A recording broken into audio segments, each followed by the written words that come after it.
आज की सबसे बड़ी खबर यह है कि आज देश की सबसे बड़ी अदालत ने आंदोलन करने वाले किसानों से साफ साफ कह दिया, अगर आंदोलन करना किसानों का संवैधानिक हक है तो आम आदमी को भी देश में कहीं भी आने जाने का, फ्री मूवमेंट करने का हक है। आंदोलन के हक की आड़ में आम आदमी को बंधक नहीं बनाया जा सकता। आम लोगों को परेशान करने की इजाजत नहीं दी जा सकती। आज सुप्रीम कोर्ट ने वो बात कही जो देश के आम लोगों के दिल में है। सुप्रीम कोर्ट ने इस बात का नोटिस लिया कि संयुक्त किसान मोर्चे के नेता करीब 10 महीने से दिल्ली के बॉर्डर घेर कर बैठे हैं। हमारे रिपोर्टर्स ने बताया कि आज भी गाजीपुर बॉर्डर पर राकेश टिकैत के तंबू गड़े हैं। सिंघू और टीकरी बॉर्डर पर हरनाम सिंह चढ़ूनी, जोगिंदर सिंह उग्राहा, दर्शन पाल, बलबीर सिंह राजेवाला जैसे नेताओं ने पक्के टेंट लगा रखे हैं। सड़क पर लंगर चलते हैं और इन बॉर्डर्स पर दिल्ली आने जाने वाले लोग हर रोज परेशानी का सामना करते हैं। 1 साल हो गया। जो रास्ता सिर्फ 10 मिनट का है वो 3-3 घंटे में तय होता है। मरीजों के लिए हॉस्पिटल पहुंचना मुश्किल है, लोगों के लिए अपने दफ्तर जाना मुश्किल है, दुकानदारों के लिए अपनी दुकान पर काम करना मुश्किल है, किसानों की सब्जियां मंडी तक नहीं पहुंच पा रही। दिल्ली में दूध सप्लाई करने वाले किसानों का दूध बर्बाद होता है। लेकिन किसान संगठनों के नेता कहते हैं वो क्या करें, अगर किसान परेशान हैं तो दूसरों को भी परेशानी झेलनी पड़ेगी। इसीलिए आज कोर्ट ने सख्त रवैया अपनाया, कहा यह नहीं चलेगा। कोर्ट ने एक कड़े अंदाज में कहा और अदालत ने जो कमेंट किए वो किसान आंदोलन के नेताओं को ध्यान से सुनने चाहिए। आपको जानकर हैरानी होगी कि किसान संगठन राहत की उम्मीद में कोर्ट गए थे, लेकिन सुप्रीम कोर्ट ने किसान संगठनों को ही कटघरे में खड़ा कर दिया। हम डिटेल में बात करेंगे कि सुप्रीम कोर्ट ने किसानों की तरफ से पिटीशन फाइल की गई थी, उसकी सुनवाई के दौरान क्या कहा और इसका मतलब क्या है, इसका असर क्या हो सकता है। लेकिन पहले आपको बता दूं कि आखिर किसान संगठन सुप्रीम कोर्ट गए क्यों थे। असल में किसान महापंचायत की तरफ से सुप्रीम कोर्ट से अपील की गई थी कि अदालत कृषि कानूनों के खिलाफ प्रदर्शन के लिए किसानों को जंतर मंतर पर धरने की परमिशन देने का ऑर्डर दिल्ली पुलिस को दे। किसान संगठन की तरफ से कहा गया था कि दिल्ली पुलिस किसानों को दिल्ली में घुसने की परमिशन नहीं दे रही, जंतर मंतर पर धरने की परमिशन नहीं दे रही, इसलिए कोर्ट पुलिस को निर्देश दे कि वो 200 किसानों को जंतर मंतर पर शांतिपूर्ण धरने की इजाजत दे। सुप्रीम कोर्ट को किसान महापंचायत की पिटीशन पर कोई आपत्ति नहीं थी। अदालत को गुस्सा शांतिपूर्ण शब्द पर आया। जस्टिस खनविलकर और जस्टिस रवि कुमार की बेंच ने कहा, एक तो आपने पूरे शहर का गला घोट रखा है और अब आप शहर के अंदर आना चाहते हैं। सुप्रीम कोर्ट ने सड़कों पर आंदोलन और बॉर्डर ब्लॉक करने पर नाराजगी जताते हुए कहा, अगर किसानों को विरोध करने का अधिकार है तो आम नागरिकों को कहीं भी आने जाने का अधिकार है। आप हाईवे जाम करते हैं, ट्रेनें रोकते हैं, सरकारी संपत्ति को नष्ट करते हैं और फिर कहते हैं आंदोलन शांतिपूर्ण है। सुप्रीम कोर्ट ने पूछा, क्या लोग ऑफिस जाना छोड़ दें, क्या व्यापारी काम धंधा बंद कर दें, आप क्या चाहते हैं। दरअसल किसान महापंचायत की पिटीशन में कहा गया था कि किसानों को निर्धारित स्थान पर शांतिपूर्ण, निहत्थे और अहिंसक सत्याग्रह से रोकना बुनियादी लोकतांत्रिक अधिकारों का उल्लंघन है। इसलिए कोर्ट दिल्ली पुलिस को आदेश दे कि किसान महापंचायत को कम से कम 200 किसानों को शांतिपूर्ण तरीके से जंतर मंतर पर धरना देने से न रोका जाए। इस पर सुप्रीम कोर्ट ने कहा, आप दूसरे के अधिकारों का अतिक्रमण कर रहे हैं और अपने हकों की मांग कर रहे हैं, यह कैसे डबल स्टैंडर्ड है। आपने पूरे शहर को ब्लॉक कर रखा है, अब आप शहर के भीतर आकर प्रोटेस्ट करना चाहते हैं। जस्टिस एम खनविलकर और जस्टिस सीटी रवि कुमार की बेंच ने कहा, आप कृषि कानून के खिलाफ सुप्रीम कोर्ट पहुंचे हैं, इसका मतलब है आपको कोर्ट पर भरोसा है। हम इन कानूनों की वैधता पर सुनवाई कर रहे हैं, फिर विरोध प्रदर्शन की क्या जरूरत है। कोर्ट ने कहा, देश के दूसरे नागरिकों को बिना किसी डर के आजादी से घूमने का समान अधिकार है और विरोध करने वाले पर उनकी प्रॉपर्टी को नुकसान पहुंचाया जा रहा है। क्या आपने कभी उन नागरिकों से इस तरह आंदोलन करने की परमिशन ली? क्या आपने कभी उनसे पूछा क्या वो आपके आंदोलन से खुश हैं? सुप्रीम कोर्ट ने कहा कि हमने मीडिया में इस तरह की खबरें देखी हैं कि आंदोलन के दौरान सिक्योरिटी पर्सनल को रोका गया। सुप्रीम कोर्ट ने जिस घटना का जिक्र किया उसकी तस्वीरें 26 सितंबर को मैंने आज की बात में दिखाई थी, जब किसान संगठनों के भारत बंद के दौरान जालंधर में वॉर एक्सरसाइज के लिए जा रही आर्मी की बटालियन को किसान संगठनों ने रोक दिया था। आर्मी का आधा कॉन्वॉय आगे चला गया था, जबकि आधे कॉन्वॉय को रोका गया। आर्मी के बड़े अफसरों के रिक्वेस्ट करने पर भी उन्हें आगे नहीं जाने दिया गया। कोर्ट ने आज इन्हीं तस्वीरों का हवाला दिया। सुप्रीम कोर्ट ने कहा एक बैलेंस अप्रोच होनी चाहिए। किसानों को प्रदर्शन करने का अधिकार है, लेकिन प्रदर्शन के नाम पर सरकारी संपत्ति को नुकसान और सुरक्षा कर्मियों पर हमला करने की अनुमति नहीं दी जा सकती। आज सुप्रीम कोर्ट के सख्त रुख पर जब राकेश टिकैत से सवाल पूछे गए तो उन्होंने बड़ी मासूमियत से कहा, किसानों ने रोड कहां बंद की है? किसानों ने कोई बॉर्डर सील नहीं किया, सड़कें तो पुलिस ने बंद कर रखी हैं। सुप्रीम कोर्ट ने यह भी कहा कि जो दिल्ली के हाईवे जाम हैं, जो बॉर्डर्स जाम किए हुए हैं किसानों ने, ये बेहद चिंताजनक है। इतने लंबे समय तक कोई बॉर्डर ब्लॉक नहीं कर सकता। नहीं कर सकता। लेकिन आप तो बैठे हैं ना, हम कहाँ बैठे, पुलिस ने कर रखे रास्ते जाम, बैरिकेटिंग हमारी है, पुलिस की है। तो उन्होंने सरकार को कहा इसका समाधान निकाल दो, ये कहा सरकार को। लेकिन बॉर्डर पर तो आप बैठे ही हैं, लोगों को भी दिक्कतें हो ही रही हैं। रास्ता खोल दो, हम दिल्ली चले जाएंगे। सड़क कहीं के लिए है, कहीं के लिए आगे जाने के लिए रोक किसने रखी? अरे भाई बैरिकेटिंग तोड़ के जा तो फेरी कहे जी बैरिकेटिंग तोड़ दिए। अच्छा, हम चले जाएगा बैरिकेटिंग तोड़ के जैसे आपके हिसाब से? नहीं चले जाएगा, फिर आप ही दिखाओगे बैरिकेटिंग तोड़ के करेंगे। भाई बैरिकेटिंग हटा लो, हमें दिल्ली जाना, हमें चले जाने दो वहाँ पे। कोर्ट से हमारा क्या मतलब है? हमारा तो सरकार से है। भाई कोर्ट ने सरकार को कहा कि समाधान करो, सरकार करे समाधान। सरकार कहाँ है? सरकार बात करनी नहीं चाहती। हम तो चाह सरकार से बातचीत हो हमारी। आप तस्वीरों में देख सकते हैं कि किसान नेताओं ने किस तरह से दिल्ली बॉर्डर पर धरना दिया हुआ है, लेकिन जब सुप्रीम कोर्ट ने कहा उसके बाद सब लोगों ने यही लाइन ले ली। लेफ्ट पार्टीज के नेता हन्नन बोला ने कहा कि किसान 10 महीने से आंदोलन कर रहे हैं, कई किसान मर गए। सुप्रीम कोर्ट को यह देखना चाहिए कि सरकार किसानों के साथ धोखा कर रही है। जहां तक सड़कें बंद करने की बात है तो रोड ब्लॉक सरकार ने किए हैं, कोर्ट को चाहिए वो सरकार से ब्लॉकेड हटाने को कहे। सुप्रीम कोर्ट किस पास तो हम न्याय का उम्मीद कर रहे हैं। 90 करोड़ किसान लड़ाई कर रहे हैं, 10 महीना 700 लोग मर गया, इतना तकलीफ से लड़ रहा है, हमारा जीने का लड़ाई लड़ रहा है। इस परिस्थिति में सरकार हमारे साथ धोखाधड़ी कर रहा है, चीटिंग कर रहा है, डिस्कस करके समस्या सुलझाने का कोशिश नहीं कर रहे हैं। तो हम जब पहले आया था, डिसीजन किया था कि हम दिल्ली जाके सरकार को दरखास्त देंगे, तो हम दरखास्त लेके जब आ रहा था, सरकार हमको घुसने नहीं दिया और दिल्ली का बॉर्डर में बड़ा बड़ा दीवार लगा दिया, बड़ा बड़ा ऑब्स्ट्रक्शन लग दिया, जैसे विदेशी दुश्मन कोई आ रहा है। तो हम तो ब्लॉकेड नहीं किया, ब्लॉकेड तो सरकार ने किया। Supreme Court asked the government to remove the blockade, we have not created the blockade. लेकिन सारे किसान नेता एक तरह की बात नहीं करते। भारतीय किसान यूनियन भानु गुट के अध्यक्ष भानु प्रताप सिंह कह रहे थे कि संयुक्त किसान मोर्चे के नेता इस तरह नहीं मानेंगे, कोर्ट को सख्ती बरतनी पड़ेगी।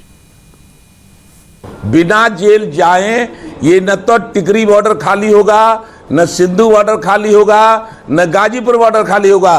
क्यों? कि ये लोकतंत्र है और इसका एक संविधान है, और संविधान को न माने उसके लिए पुलिस है, पुलिस है, पुलिस पुलिस पुलिस। और जब लट पड़ेगा, अब ये सब रोकना भूल जाएंगे। इन्होंने 10 महीने से आम पब्लिक को परेशान कर रखा है और कहते हैं कि योगी को भगा दूंगा, मोदी को भगा दूंगा। तो फिर मांगो कि इनसे, सोनिया गांधी से या बहन मायावती से, जो मुख्यमंत्री प्रधानमंत्री हैं, उनसे तो ये मांगना नहीं जानते। ये बक्कल उतार दूंगा और संसद में गेहूं भर दूंगा, ये राक्षस पने की बातें, आतंकवादी पने की बातें करना, ये भारत के संविधान के मुताबिक ये उचित नहीं है, न्यायोचित नहीं है। ऐसे लोगों को तो सख्ती से निपटना पड़ेगा। इनमें भलवन साहित्य मानवता नाम की कोई चीज नहीं है। और राकेश टिकैत एक आतंकवादी गैंग है। 3 अक्टूबर को देख लेना, 3 अक्टूबर को देख लेना कैसे किसान होते हैं। ऐसे तुमसे किसान नहीं होते, लुटेरे, लुटेरे, कांग्रेस से फंडिंग से चलने वाले, लूट करने वाले तुम। हालांकि जो किसान नेता धरने पर बैठे हैं वो कहते हैं कि सड़क हमने नहीं रोकी, सरकार ने बंद की है।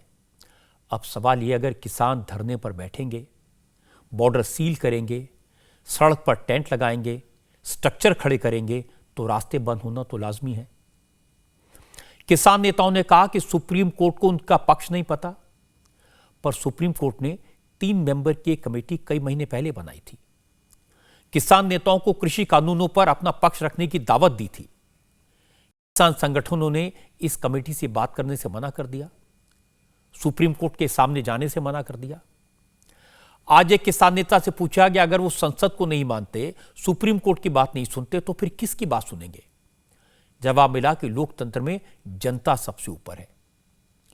तो फिर ऐसे किसान नेताओं को यह बात समझनी चाहिए कि उसी जनता ने संसद को चुना है जहां ये कानून बने, उसी संसद ने प्रधानमंत्री को चुना है जिन्होंने आश्वासन दिया कि ये कृषि बिल किसानों के फायदे के लिए है।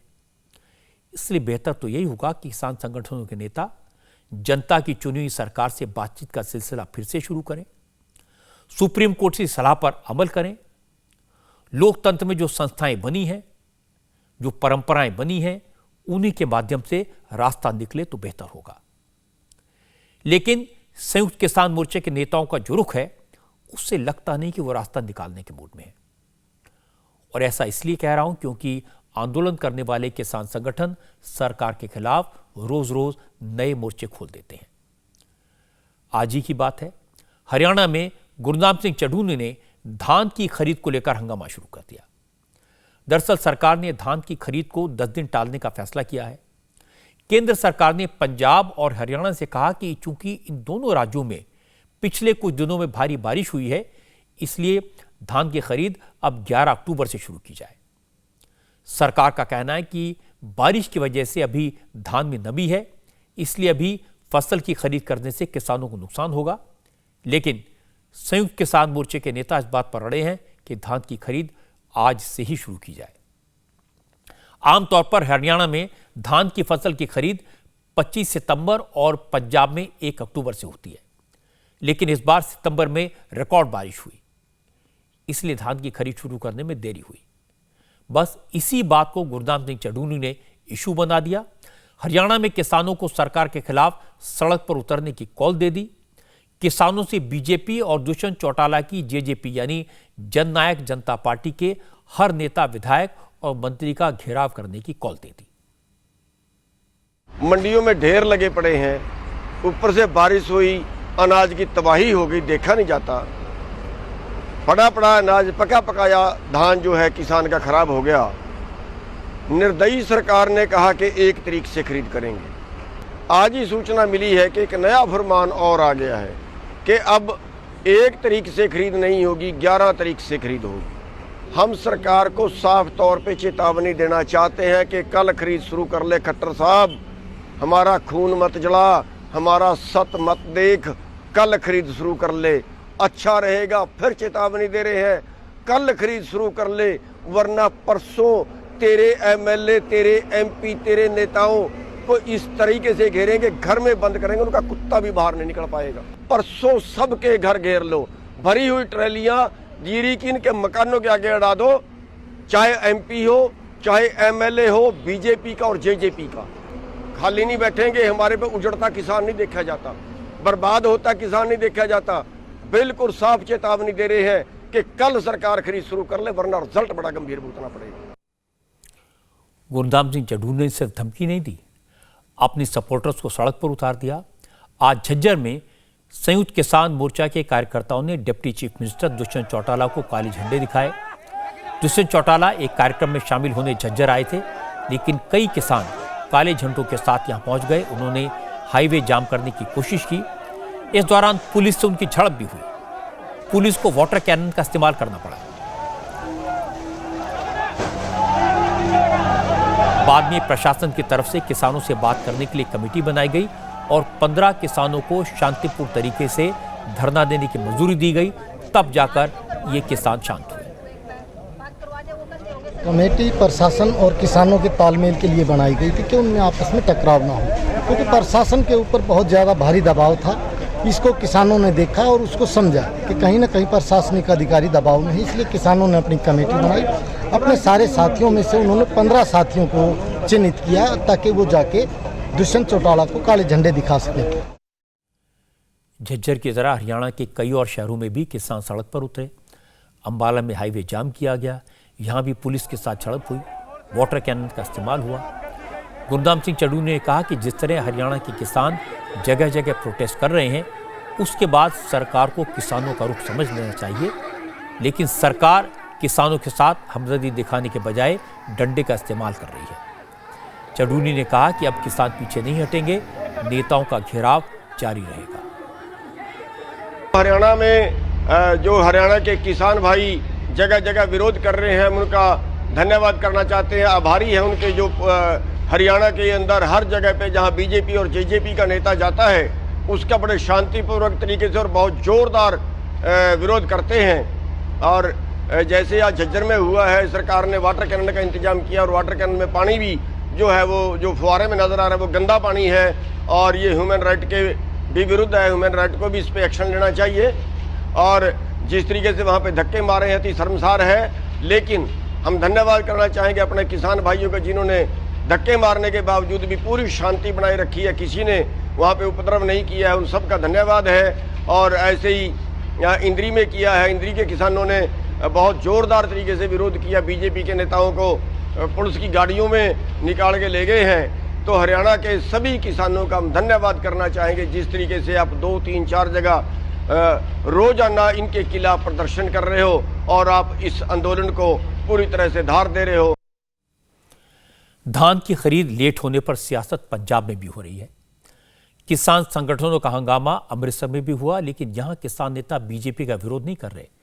यहां प्रोटेस्ट का इंतजाम अकाली दल ने किया है और विरोध कांग्रेस का हो रहा है। अकाली दल के अध्यक्ष सुखबीर सिंह बादल अपनी पार्टी के कार्यकर्ताओं के साथ एफसीआई के गोडाउन का घेराव करने पहुंचे। अमृतसर में प्रदर्शन करने वालों ने कहा कि सरकार को तुरंत खरीद शुरू करनी चाहिए, क्योंकि अगर कल बारिश हो गई तो जो धान खराब होगा उसका खामियाजा कौन चुकाएगा। आज किसान का धान है जो पूरी तरह पक कर तैयार है और मंडियों में आ रहा है कटाई करके। सरकार ने एक तरफ एक तरीके कहकर तो 10 दिन पीछे ले गया। इसमें सरकार की मंशा पूरी तरह जार होती है। सरकार जो पूरे कारपोरेट पूंजीपतियों की सरकार है, उसको किसान की लूट करवाने के लिए, छूट देने के लिए 10 दिन और पीछे ले गया, जिनसे किसान की बहुत बड़े पद्धर पे लूट होगी। किसान की लूट हो जाएगी, किसान मारा जाएगा, क्योंकि किसान का तो धान है जो पक कर खड़ा है, तो कंबाइन से कट कर पूरी तरह मंडियों में आप देख सकते हैं ढेरों ढेर लगे हुए हैं, तो इनसे बहुत बड़ा नुकसान किसान का हो जाएगा। सुखबीर सिंह बादल ने अपनी पार्टी के कार्यकर्ताओं की हाँ में हाँ मिलाई। सुखबीर ने कहा कि कांग्रेस के नेताओं को किसानों की नहीं अपनी कुर्सी की चिंता है। पंजाब में सब कुर्सी के चक्कर में पड़े हैं, इसीलिए धान की खरीद में देरी हो रही है। बारिश और नमी तो बहाना है।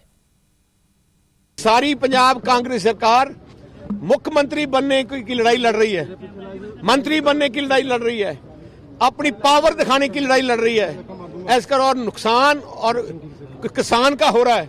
सो हम पंजाब के किसान का नुकसान नहीं होने देंगे। हमने आज एफसीआई के जो उनका ऑफिस है वहाँ झोना लेके आए, उनको बताने के लिए, दिखाने के लिए कि आप जो एक्सक्यूज निकाला, चिट्ठी निकाली है मॉइस्चर की जो पंजाब सरकार ने लगाई है, वो सारी झूठी है, धोखा है, फ्रेब है। सच तो है कि सुखबीर बादल को भी किसानों की फिक्र नहीं है। वो भी सियासत कर रहे हैं और कुर्सी के लिए सियासत कर रहे हैं। लेकिन यह बात सही है कि अपनी कुर्सी बचाने या कुर्सी पाने के चक्कर में कांग्रेस के नेताओं के आजकल दिल्ली के खूब चक्कर लग रहे हैं। आज पंजाब के चीफ मिनिस्टर चरणजीत सिंह चन्नी दिल्ली में थे। चीफ मिनिस्टर के तौर पर चन्नी पहली बार प्रधानमंत्री नरेंद्र मोदी से मिले। मुलाकात के बाद चन्नी ने कहा कि उन्होंने प्रधानमंत्री से किसानों के हित की बात की। उन्होंने मोदी से रिक्वेस्ट की कि धान की खरीदी की प्रोसेस कल से ही शुरू की जाए। वैसे धान खरीद के मामले में आज पंजाब के चीफ मिनिस्टर चरण सिंह चन्नी ने जब प्रधानमंत्री से बात की तो उन्होंने प्रधानमंत्री से कहा कि धान की खरीद जल्दी शुरू की जाए।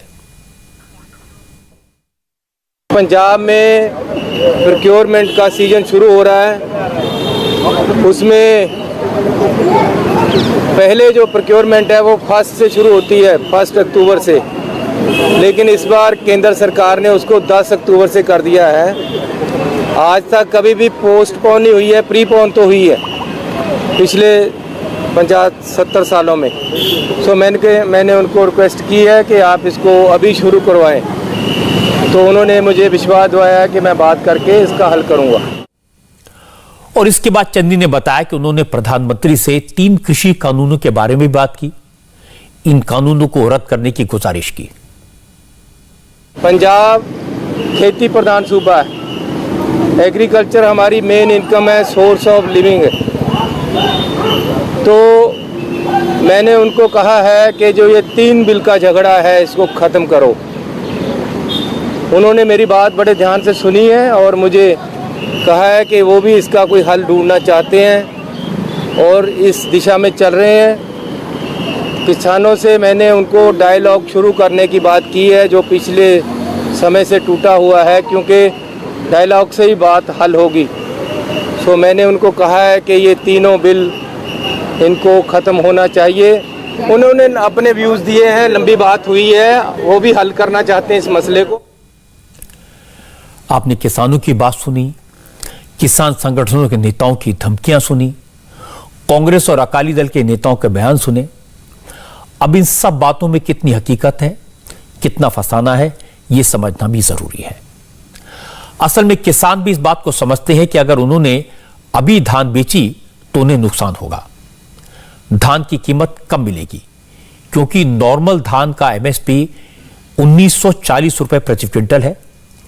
ए ग्रेड धान का रेट 1960 रुपए प्रति क्विंटल है। लेकिन अगर धान में नमी होती है तो इसकी कीमत 10 से 20% तक कम हो जाती है। और यह सही है कि पंजाब और हरियाणा में हर साल धान की खरीद अब तक शुरू हो जाती थी, लेकिन इस बार देरी हो गई। इसकी वजह यह है कि इस साल सितंबर के आखिर तक मानसून सक्रिय है। मौसम विभाग ने कहा कि अब मानसून खत्म हो गया है, 5 अक्टूबर के बाद बारिश पर फुल स्टॉप लग जाएगा, उसके बाद अच्छी धूप निकलेगी। इसलिए सरकार ने 11 अक्टूबर से धान की खरीद शुरू करने का फैसला किया है। तब तक किसानों को धान को धूप लगाने का मौका मिलेगा, धान में नमी कम हो जाएगी, रेट बेहतर मिलेगा। लेकिन यह बात न किसान संगठन के नेता बता रहे हैं, न अकाली दल के नेता। और वजह एक ही है, अपनी अपनी सियासत चमकाना चाहते हैं और किसानों को इसका मोहरा बनाना चाहते हैं। हालांकि पंजाब में कांग्रेस की दिक्कत दूसरी है। कांग्रेस घर की लड़ाई सुलझाने में लगी है। कांग्रेस हाईकमान ने एक तरफ चीफ मिनिस्टर चरणजीत सिंह चन्नी से कहा कि वो कोई रास्ता निकालें, सिद्धू से बात करके झगड़ा सुलझाएं। दूसरी तरफ हरीश रावत से कहा गया कि वो कैप्टन अमरिंदर सिंह के इल्जामात को काउंटर करें, उसका जवाब दें। अब चन्नी ने अपना काम शुरू कर दिया और हरीश रावत का भी काम चालू। नवजोत सिंह सिद्धू की मांग है कि डीजीपी इकबाल प्रीत सिंह सहोता और एडवोकेट जनरल एएस देओल को हटाया जाए। आज चन्नी ने बीच का रास्ता निकाला। पंजाब सरकार ने गुरु ग्रंथ साहब की बेदबी से जुड़े मामलों की पैरवी के लिए पंजाब हरियाणा हाईकोर्ट के सीनियर एडवोकेट राजविंदर सिंह बैंस को स्पेशल पब्लिक प्रोसिक्यूटर के तौर पर अपॉइंट किया। डीजीपी को लेकर भी रास्ता निकाला जा रहा है। चीफ मिनिस्टर ऑफिस ने कुछ आईपीएस अफसरों के नामों का पैनल यूपीएससी को अप्रूवल के लिए भेजा है। चन्नी और सिद्धू के बीच जो समझौता हुआ है, जो भी नाम अप्रूव होगा उसे डीजीपी बनाया जाएगा। हालांकि जैसे ही स्पेशल पब्लिक प्रोसिक्यूटर अपॉइंट करने की खबर आई तो पंजाब कांग्रेस के सीनियर नेता सुनील जाखड़ ने ट्वीट किया। उन्होंने लिखा, क्या आखिरकार समझौता हो गया? युद्ध विराम पर मोहर लग गई या यह सब टेम्परेरी सीज फायर है? इसी के साथ सुनील जाखड़ ने लिखा, मैं हाल के दिनों में चीनी फौज के हमारे क्षेत्र में घुसपैठ के बाद एलएसी के हालात की बात कर रहा हूं। इसका कोई और मतलब न निकाला जाए। कांग्रेस में जो घमासान मचा है, उसने विरोधियों को हमला करने के खूब मौके दिए। अकाली दल के नेता प्रेम सिंह चंदूमाजरा ने कहा कि कांग्रेस में जो हो रहा है उसके बाद कोई कमेटी, कोई पैनल कांग्रेस को नहीं बचा सकता। जिस तरीके नवजोत सिंह सिद्धू होਰਾਂ ने अस्तीफा दिता, अस्तीफे के बाद जिस तरह का माहौल पंजाब की राजनीति में बनया और खास तौर पर कांग्रेस जी वो बिल्कुल हाशिए ते चली गई। वो भावें 3 मैंबरी कमेटी बना लें, भावें 6 मैंबरी कमेटी बना लें, कमेटियां बनाउण नाल कांग्रेस का संकट हल नहीं होंदा, बल्कि जदों भी कांग्रेस ने कमेटियां बनाईयां उदों संकट गहरा ही होया, डूंघा ही होया। कांग्रेस नूं हुण मेरा ख्याल है कमेटियां जिहड़ियां कांग्रेस के संकट नूं बचा नहीं सकणगीਆਂ, कांग्रेस नूं दी डुबदी बेड़ी नूं हुण किनारे नहीं ला सकणगीਆਂ। एक तरफ चन्नी सिद्धू को बनाने की कोशिश में लगे हैं, तो दूसरी तरफ हरीश रावत ने कैप्टन अमरिंदर सिंह पर हमला शुरू किया। पंजाब कांग्रेस के इंचार्ज हरीश रावत ने कहा, कैप्टन कुछ भी कहें, लेकिन असलियत यह है कि कैप्टन बीजेपी की जुबान बोल रहे हैं। कैप्टन प्रेशर में है। प्रेशर किस बात का है ये कैप्टन ही जानते होंगे, वरना कांग्रेस ने तो कैप्टन को 3 बार प्रदेश अध्यक्ष और 2 बार चीफ मिनिस्टर बनाया। अब कैप्टन कांग्रेस का अपमान कर रहे हैं। मुझे ये कहते हुए दुख हो रहा है कि श्री अमरिंदर सिंह जी के 2-3 दिनों में जो बयान आए हैं, वो बयान ऐसा लगता है कि किसी प्रकार के दबाव में हैं और सत्तारूढ़ दल जो पंजाब के अंदर डिस्क्रेडिटेड है, जिसको पंजाब के किसान, पंजाब के लोग पंजाब का विरोधी मानते हैं, वो श्री अमरिंदर सिंह जी को मुखौटे के तौर पर प्रयोग करना चाहते हैं, वो प्रयोग करना चाहते हैं। और मैं फिर से कहना चाहता हूँ कि अभी तक जो बातें कही हैं कैप्टन अमरिंदर सिंह जी, उस पर फिर से विचार करें और भाजपा जैसी पंजाब विरोधी, किसान विरोधी पार्टी को प्रत्यक्ष और अप्रत्यक्ष तरीके से मदद न पहुंचाएं।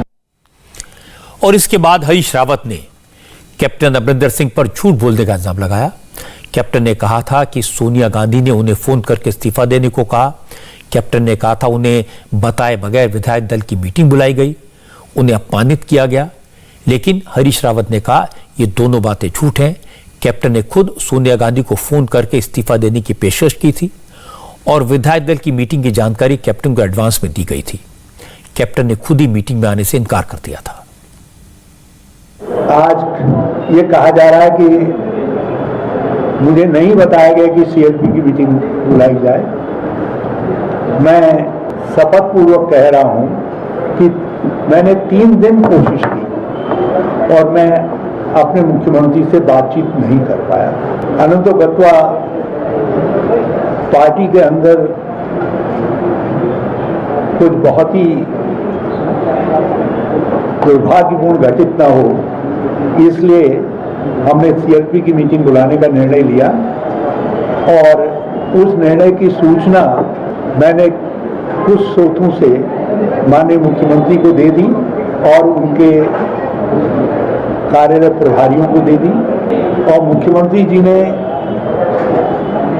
दूसरे दिन स्वयं पेशकश करके की और कहा कि मैं बैठक में नहीं जाऊंगा, वहाँ कई तरीके के सवाल किए जाएंगे,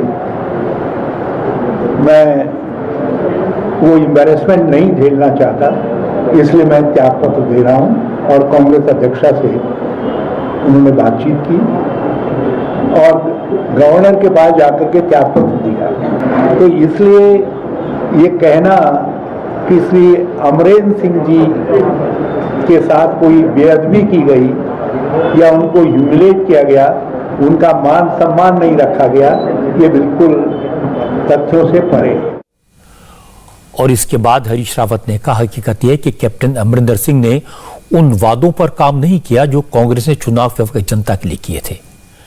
पार्टी ने बार बार कैप्टन को वादे याद दिलाए, मुद्दे याद दिलाए, लेकिन कैप्टन ने न बेअदबी के मामले में कुछ किया, न ड्रग्स के मामले में एक्शन लिया, न बिजली की, कीमतों को लेकर कांग्रेस के वादे पूरे किए। विधायकों में कैप्टन के खिलाफ नाराजगी थी। इसी को देखते हुए कैप्टन ने खुद इस्तीफा देने का फैसला किया। एक 18 सूत्री एक्शन प्रोग्राम श्री अमरेंद्र सिंह जी की स्वयं की सहमति से उनको सौंपा, जिस पर एक टाइम बाउंड प्रोग्राम एक्शन लिए जाने की अपेक्षा की गई। दुर्भाग्य से कई महीने बीतने के बाद भी जब कोई कार्रवाई नहीं हुई तो पुनः अमरेंद्र सिंह जी से पैनल ने बातचीत की। जब फिर भी कार्रवाई नहीं हुई तो मैं स्वयं गया और मैंने श्री अमरेंद्र सिंह जी से उनके निवास पर बातचीत की और 5 प्रमुख बिंदुओं को, जिनमें श्री दुर्गंध साहब की बेअदबी, ड्रग माफिया के कुख्यात संचालक के खिलाफ कार्रवाई का बिंदु भी सम्मिलित है, उन पर कार्रवाई का उन्होंने आश्वासन दिया। और 20 दिन बाद भी जब कोई कार्रवाई नहीं हुई, विधायक गणों में बेचैनी फैली और 43 विधायक गणों ने माननीय कांग्रेस अध्यक्ष से ये मांग की सीएलपी की मीटिंग बुलाई जाए। हरीश रावत ने आज जितने भी इल्जाम लगाए सबका जवाब कैप्टन अमरिंदर सिंह ने दिया। वो कैमरे के सामने तो नहीं आए, लेकिन कैप्टन की तरफ से एक बयान जारी किया गया जिसमें कहा दुनिया ने देखा उनका कैसे अपमान किया गया। फिर भी हरीश रावत इसके उलट दावे कर रहे हैं, यह अपमान नहीं तो और क्या था। कैप्टन ने कहा कि हरीश रावत को उनकी जगह खड़े होकर सोचना चाहिए, तब शायद उन्हें एहसास होगा कि अपमान हुआ या नहीं। कैप्टन ने सवाल पूछा, अगर पार्टी का इरादा उन्हें अपमानित करने का नहीं था तो नवजोत सिंह सिद्धू को महीनों तक सोशल मीडिया और दूसरे प्लेटफॉर्म पर उनकी खुलेआम आलोचना करने और हमला करने की इजाजत क्यों दी गई। रावत ने कहा था कि अमरिंदर सिंह पर बीजेपी का प्रेशर है। इस पर कैप्टन ने जवाब दिया कि पिछले कुछ महीनों से उन पर सिर्फ एक प्रेशर था, वो कांग्रेस के प्रति अपनी वफादारी साबित करें। इसी वजह से वो एक के बाद एक अपमान सहते रहे। हरीश रावत ने कैप्टन पर काम न करने का आरोप लगाया। इस पर कैप्टन ने कहा कि हरीश रावत ने 1 सितंबर को क्यों कहा था कि 2022 के चुनाव अमरिंदर सिंह की लीडरशिप में लड़े जाएंगे। हरीश रावत ने कहा था कि कैप्टन को सीएलपी मीटिंग बुलाए जाने की जानकारी थी। इस पर कैप्टन अमरिंदर सिंह ने कहा इससे एक दिन पहले उनकी रावत से बात हुई थी, तब रावत ने उन्हें कहा था कि उन्हें 43 विधायकों की चिट्ठी की कोई जानकारी नहीं है। कैप्टन ने कहा वो हरीश रावत के झूठ पर हैरान है। पंजाब में चन्नी सिद्धू को मनाने में लगे हैं, कैप्टन अमरिंदर सिंह सिद्धू को ठिकाने लगाने में लगे हैं और हरीश रावत अब कैप्टन को झूठा साबित करने में लगे हैं। लेकिन सबसे इंटरेस्टिंग बात जो आज सामने आई कि जिन बातों पर इन सबका आपस में झगड़ा हो रहा है, घमासान हो रहा है, उसकी डोर दिल्ली में बैठे कांग्रेस के नेताओं के हाथों में है। अमरिंदर सिंह को हटाने का फैसला राहुल गांधी का था। पंजाब में मिनिस्टर कौन बनेगा यह भी दिल्ली में तय हुआ। एडवोकेट जनरल कौन बनेगा, डीजीपी कौन रहेगा, यह फैसला भी दिल्ली में हुआ। चन्नी भी दिल्ली आए, सिद्धू भी दिल्ली आए, चार्टर प्लेन करके आते रहे, यहां से फैसले कराकर चंडीगढ़ में इंप्लीमेंट कराते रहे। लेकिन जब सिद्धू ने नाराज होकर इस्तीफा दिया तो दिल्ली वालों ने कहा यह आपका मामला है, चंडीगढ़ में बैठकर सुलझाओ। इसीलिए झगड़ा इतना बढ़ा कि अब तक कोई रास्ता नहीं निकल पाया। लेकिन कैप्टन अमरिंदर सिंह ने अपना रास्ता तय कर लिया है और मुकाम भी तय कर लिया है। पता यह चला है कि कैप्टन अमरिंदर सिंह 1-2 हफ्ते में नई पार्टी बनाएंगे, कांग्रेस को तोड़ने की कोशिश करेंगे और चन्नी सरकार के लिए खतरा भी बन सकते हैं। बस कुछ दिन का इंतजार है। आज पाकिस्तान से वो खबर आई जिसकी आशंका बार बार जताई जा रही थी। पाकिस्तान में एक सिख डॉक्टर की सरेआम हत्या कर दी गई। आप पूछ सकते हैं क्या एक हत्या होना सामान्य अपराध है? इस तरह का क्राइम हर मुल्क में होता है, तो इसमें कौन सी बड़ी बात है? तो मैं आपको बता दूं कि यह बड़ी बात है क्योंकि पेशावर में जिस सिख डॉक्टर की हत्या हुई है उसके मर्डर की जिम्मेदारी आईएसकेपी ने ली है। आईएसकेपी का मतलब Islamic State Khorasan group.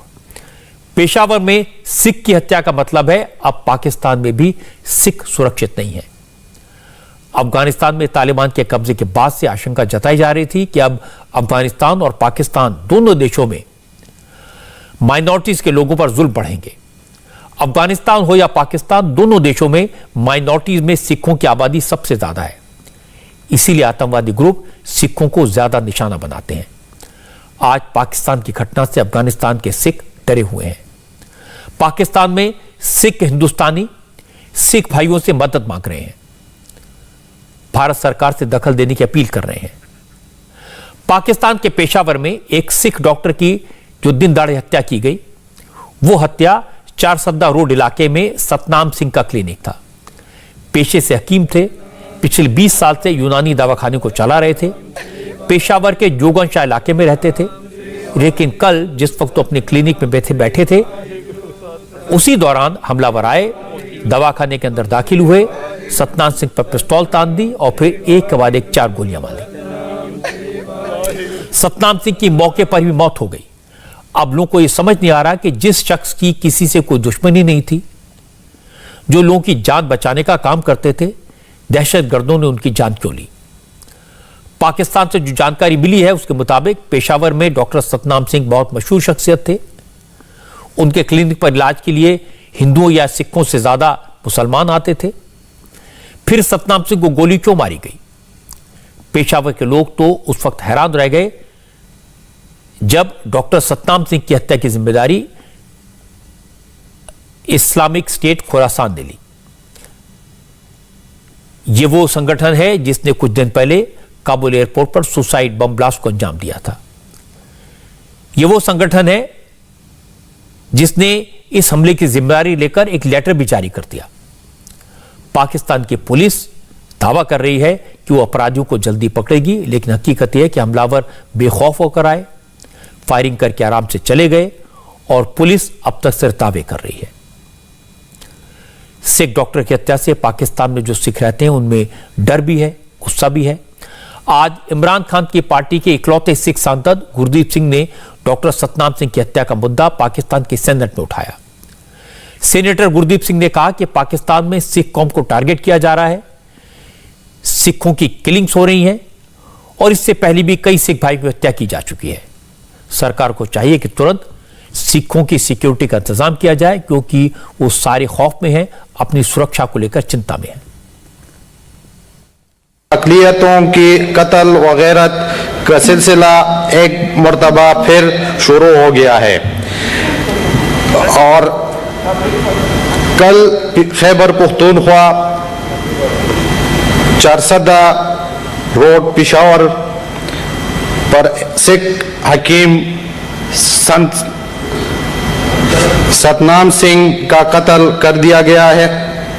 Peshawar में इससे पहले भी 10 सिखों को टारगेट किलिंग में दहशतगर्दी का बहुत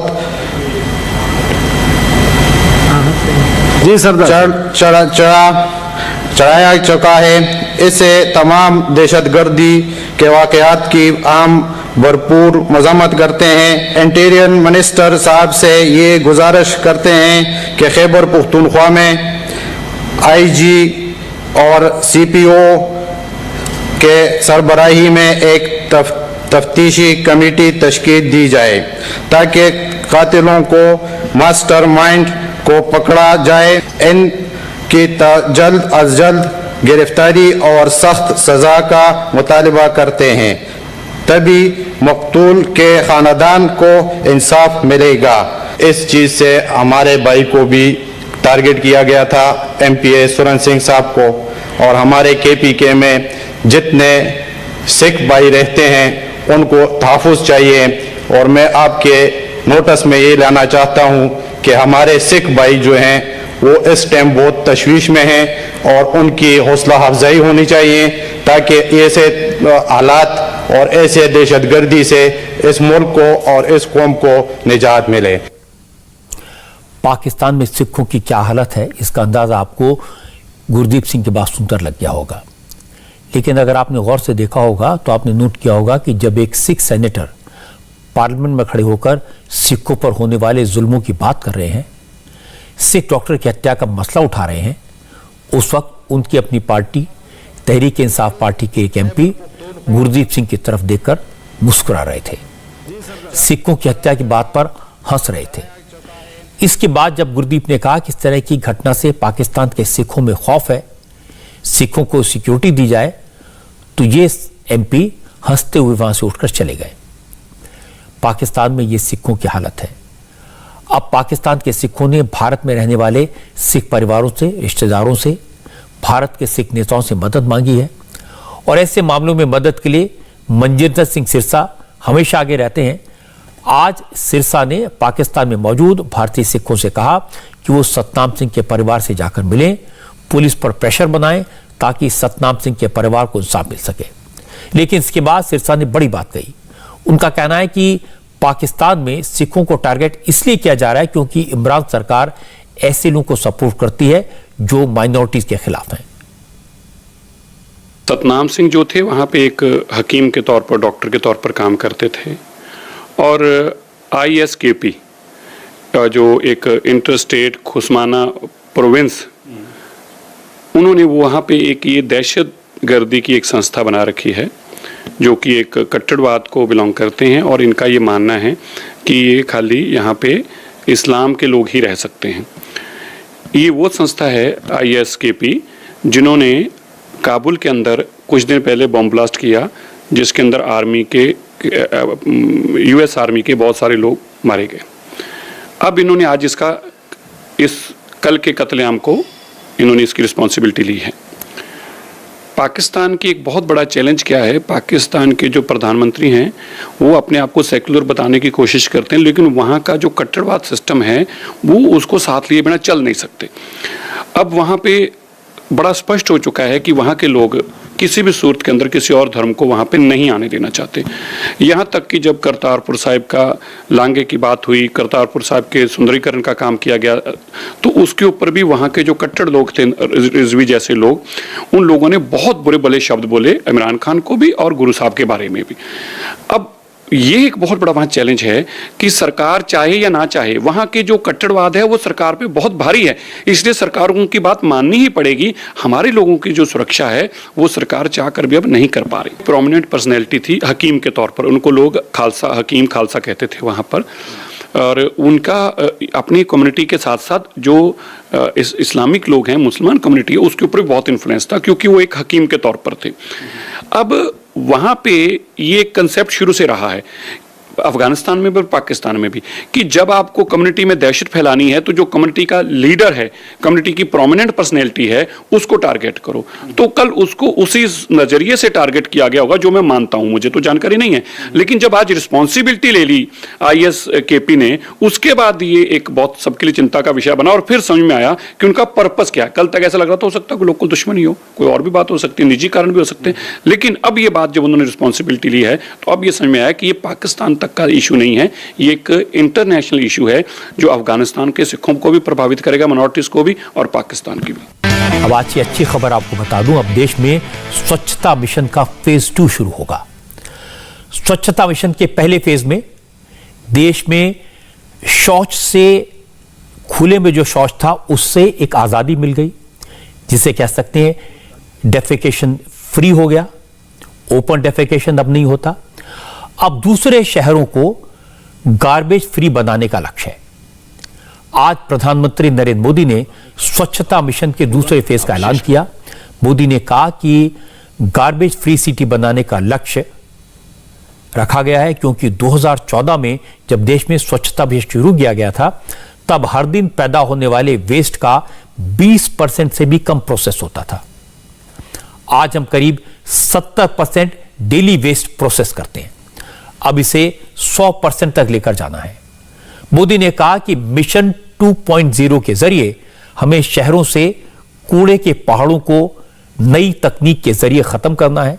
मोदी ने कहा कि अब हमें सुएज सिस्टम को इतना दुरुस्त करना है कि अनट्रीटेड पानी की एक भी बूंद नदियों में न गिरे। स्वच्छ भारत मिशन अर्बन 2.0 का लक्ष्य है गार्बेज फ्री शहर। कचरे के ढेर से पूरी तरह मुक्त ऐसा शहर बनाना। अमृत मिशन इसमें देशवासियों की और मदद करने वाला है।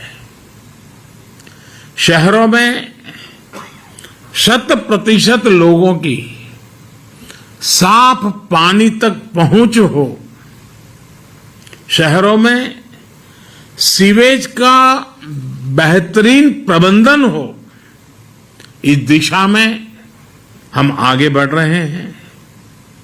मिशन अमृत के अगले चरण में देश का लक्ष्य है सीवेज और सेप्टिक मैनेजमेंट बढ़ाना, अपने शहरों को वाटर सिक्योर सिटीज बनाना और ये सुनिश्चित करना कि हमारी नदियों में कहीं पर भी कोई गंदा नाला न गिरे।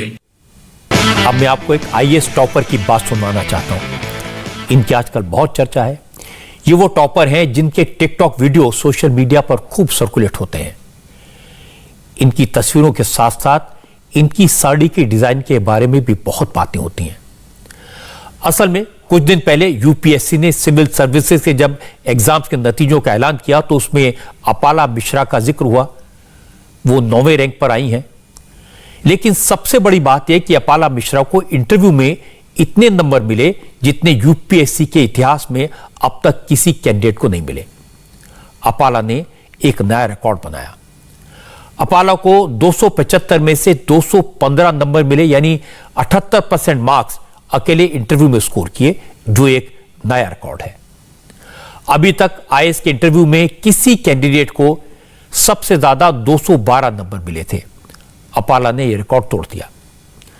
हमारी रिपोर्टर गोनिका अरोड़ा ने अपाला से उनके इंटरव्यू के बारे में इंटरव्यू किया और उन्होंने जो कहा यह सुनने लायक है। जो मेरा इंटरव्यू हुआ वो मुझे लगता है जो यूपीएससी के सदस्य होते हैं वो बहुत ही नॉलेजेबल होते हैं और एक बहुत ही मैच्योर कॉन्वर्सेशन चलती है जिसमें वो बहुत एनालाइज करवाते हैं आपसे। वो आपके बारे में जानकारी लेते हैं, आपके करंट अफेयर्स के नॉलेज में, और हर क्वेश्चन एक एनालिटिकल क्वेश्चन होता है जिसमें बहुत इन डेप्थ नॉलेज चाहिए और आपको कन्विंस करना होता है उन्हें अपने आंसर के बारे में। तो मेरा इंटरव्यू कम से कम 35 से 40 मिनट चला था और काफ़ी पॉजिटिव एटमॉस्फेयर था इंटरव्यू का, काफ़ी कॉर्डियल था बोर्ड, तो ओवरऑल एक्सपीरियंस बहुत अच्छा था। अच्छा, जब आप इंटरव्यू के लिए गई तो क्या क्या सवाल होते हैं? ये मेरी खुद की भी जिज्ञासा है जानने की कि क्या क्या पूछा जाता है आपसे, क्योंकि कहीं आपने ये भी जिक्र किया था कि आपसे आपके नाम का मतलब भी पूछा गया, और क्या क्या सवाल उस इंटरव्यू में शामिल थे? जी, इंटरव्यू जो आपका होता है वो आपके बारे में होता है और आप कितनी जनरल अवेयरनेस रखते हैं अपने बारे में भी और अपनी सराउंडिंग्स के बारे में भी। तो जैसे मैंने कहा कि मेरे नाम का मतलब, वो मेरा पहला ही सवाल था इंटरव्यू का। बाकी चूँकि मेरे फादर जो हैं वो आर्मी से बिलोंग करते हैं तो आर्मी के ऊपर सवाल पूछे, करंट अफेयर्स के ऊपर सवाल पूछे, और इनफैक्ट मैंने जो साड़ी पहनी थी उसके बॉर्डर पे भी सवाल पूछे कि ये डिज़ाइन क्या कहलाता है, किस स्टेट का है, कौन बनाता है। तो मुझे लगता है आपकी वो जानकारी देख रहे हैं कि आप कितने अलर्ट हैं और कितने अवेयर हैं। इंडिया टीवी हर वक्त हर जगह डाउनलोड करने के लिए सर्च करें India TV news Google play store या ऐप स्टोर पर।